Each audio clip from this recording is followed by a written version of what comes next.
I never intended to spend the night in an alien palace, much less in the private guest chamber of a royal bloodline. But surviving a crash landing on an uncharted moon had a habit of pushing a man into situations he could never predict. My name is Elias Trenton, technician, scout, and according to my shipmates, the guy most likely to annoy an alien queen by accident. That last part had never happened. Till now. 3 days earlier, my shuttle had been knocked off course by a magnetic storm and thrown into the orbit of Raylora, a world known only from old star maps. When I woke up after the crash, I expected a rescue team or maybe hostile natives. I didn't expect her, the tall, silver-skinned woman with dark violet eyes and a presence that stole the breath from my lungs.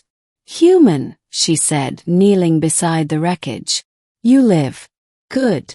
I did not yet know she was Princess Silari of House Varen, heir to a throne that ruled half the sector. And I certainly did not know the most important thing. Rayloran royalty had a tradition, an ancient, binding ritual. A ritual involving marking someone they considered theirs. I just didn't know she had performed it on me while I slept. White medium star beginning. The rescue. The Raylorans brought me to their capital, an enormous crystalline city growing out of the ground like frozen lightning. Everything shimmered, even their clothing. The people watched me with wary curiosity as I was escorted to the palace by guards whose armor looked grown rather than forged. But the princess. She watched me with something else entirely. When my medical checks were completed, Silari waved away the healers and approached me herself. "You are not harmed," she said with a relieved breath. "Good. Your heart beats strong."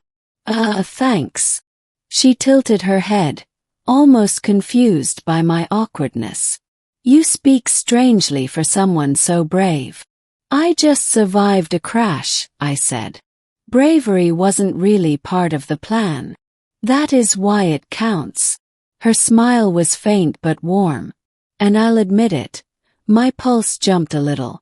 Princess Silari insisted I stay in the palace until my ship was repaired. I didn't have many options, so I agreed.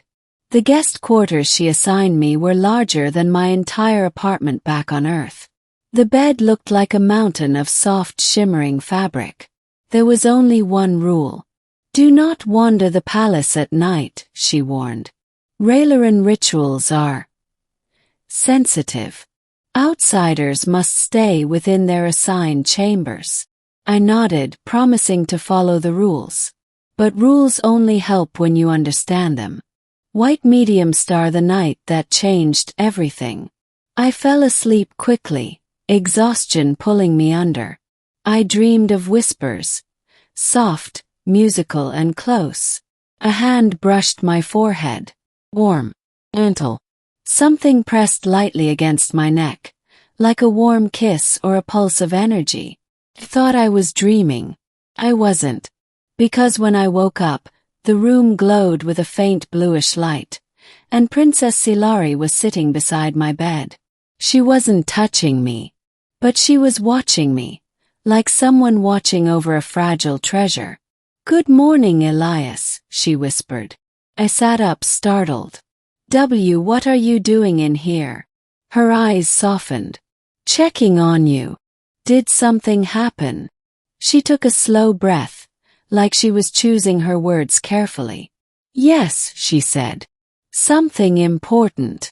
I blinked. "What?" Her gaze lowered to my neck. "Look." I rushed to the mirror. On the right side of my neck, glowing faintly through the skin, was a mark, elegant, swirling like a luminous tattoo. It shimmered with violet light. What did you do to me?" I whispered. She stood behind me, her reflection calm. "I marked you," she said softly. "In your sleep." My breath caught. "Why?"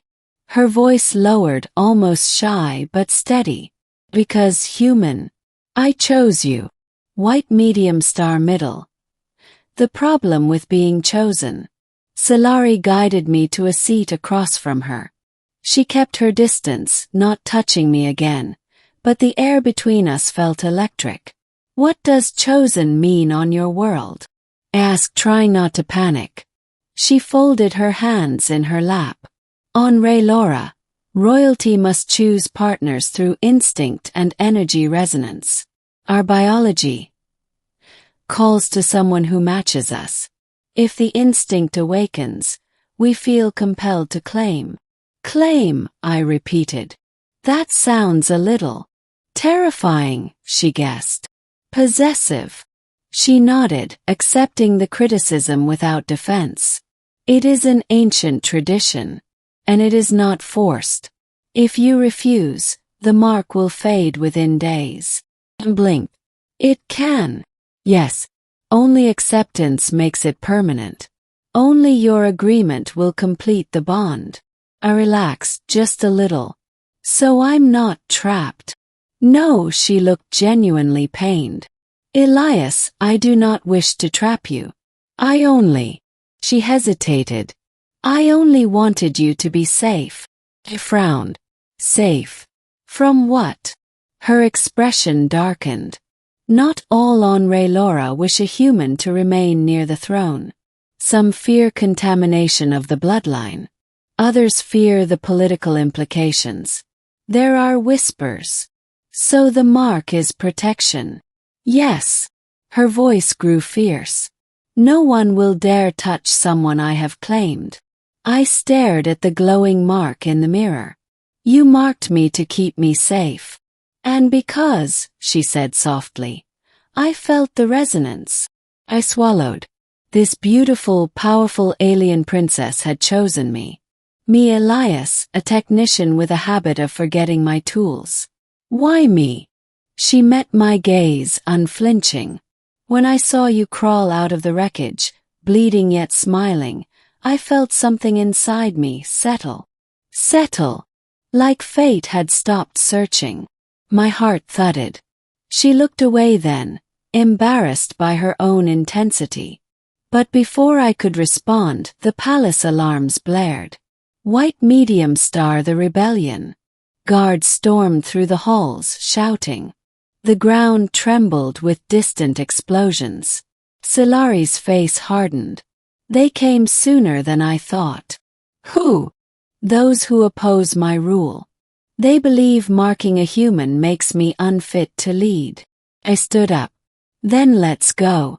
We can hide or escape or—" "No," she grabbed my wrist gently. "You must stay behind me.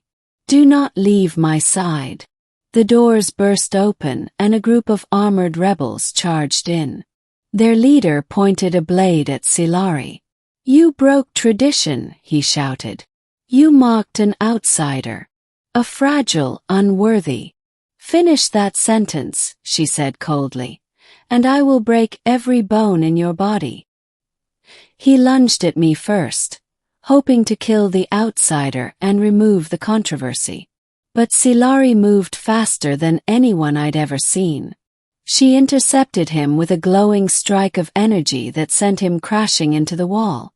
The fight was brutal, fast, and shockingly elegant. Silari fought not like a warrior, but like a storm, beautiful, dangerous, unstoppable.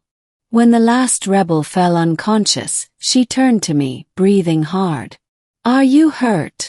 "No," I managed. "But you could have died protecting me." Her eyes softened. "I would die protecting what I claim. But I haven't even decided if I accept the mark." She nodded. "Yes. But my choice does not depend on yours." That hit deeper than she knew. White medium star after the attack. The palace stabilized within hours, guards regaining control. I remained in Silari's chambers, under heavy protection. She paced as she spoke to advisors, issued commands and sent orders. But every few minutes she'd look at me, checking, reassuring, making sure I was still there. Finally, when the chaos settled, she returned to sit beside me. "Elias, must ask, do you wish the mark to fade?" She looked almost afraid of the answer. It will take 3 days, she continued. You can leave after that. You will be free. I stared at the glowing mark and thought about everything that had happened.